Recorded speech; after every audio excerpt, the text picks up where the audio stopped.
el universo funciona por el valor que tú le das. Entonces, cuando pensamos en recibir, de alguna manera estamos como queriendo estrujar al universo y estamos haciendo justo el deseo de recibir exacerbado, es lo que nos está alejando de conseguir aquello que queremos. Entonces, una de las cosas que enseño en mis libros y que enseño en los seminarios es cómo pasar del deseo del recibir al deseo de dar. Y esto es una de las cosas que más produce abundancia. Bien, la Cábala se llama el conocimiento oculto del Antiguo Testamento.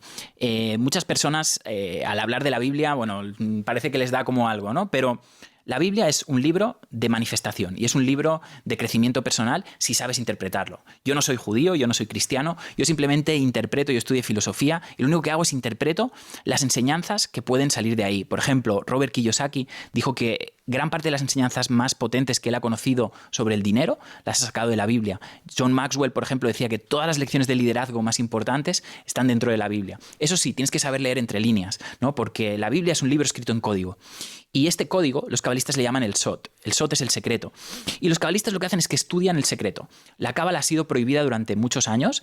De hecho, no fue hasta hace 1200 años que empezó a escribirse. Se escribió aquí en Toledo y en España.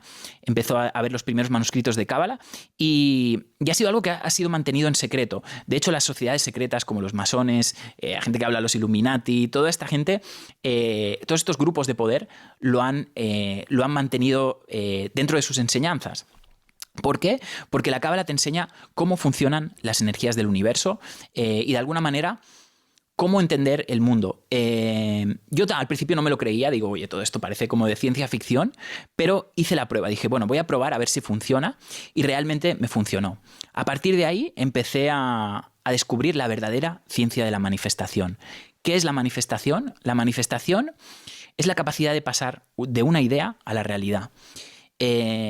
Todos nosotros hemos tenido una idea, algo que queríamos hacer. Muchas veces hemos tenido una inspiración. Y en la medida en la que somos capaces de pasar de esa inspiración a una realidad, decimos que manifestamos. Lo que pasa es que hoy en día se nos enseña un concepto de la ley de atracción o de la manifestación completamente equivocado. Se nos dice que solo por pensar algo lo vas a manifestar, o que solo por visualizarlo, quererlo de corazón, o que las cosas que tú quieres van a llegar a ti como por arte de magia, ¿no? Son esta gente que habla de fluir, ¿no? No, es que tienes que fluir, que todo te va a llegar y que simplemente deséalo con el corazón y lo que es para ti vendrá. Es verdad, hay una parte de verdad, pero es una verdad parcial y es una visión un poco infantilista de cómo funciona. En la cábala decimos que para que una cosa se manifieste, para que este micro, esta taza, para que este podcast se manifieste, han tenido que haber pasado 4 cosas. La primera, alguien ha tenido que imaginarlo. Es decir, tú imaginaste que un día crearías este podcast o tú imaginaste que un día traerías a un invitado. Lo siguiente es que hiciste un plan. Hiciste un plan de acción, empezaste a pensar, empezaste a crear las condiciones mentales. Oye, pues necesitamos comprar estas cámaras, necesitamos comprar unos micros, necesitaba un plan de acción. El siguiente paso, y es donde más personas fallan, es lo tuviste que pasar por tus emociones. Y ahí es donde viste, oye, voy a ser capaz de hacerlo, voy a superar la duda, seré capaz, el famoso síndrome del impostor. Oye, ¿quién soy yo para entrevistar a esta gente? Oye, y si no funciona, vas a tener que tener la entereza emocional para poder superar todas estas problemas que tú, que sabes que trabajas en el tema del mundo de la empresa, sabes que si una empresa es algo, son problemas. Entonces, los grandes empresarios en realidad son grandes personas, o sea, son personas que saben enfrentar grandes problemas.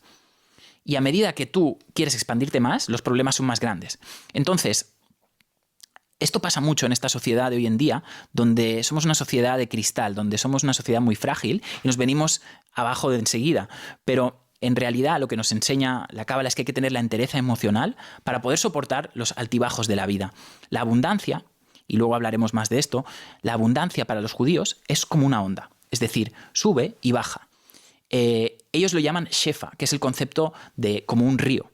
En el Oriente Medio, cuando había sequía, se sabía que venía una época de escasez. Cuando el Nilo estaba seco, había una época de escasez. Cuando el Nilo se llenaba y inundaba todos los campos, de repente ahí se sabría que iba a haber una época de mucha abundancia.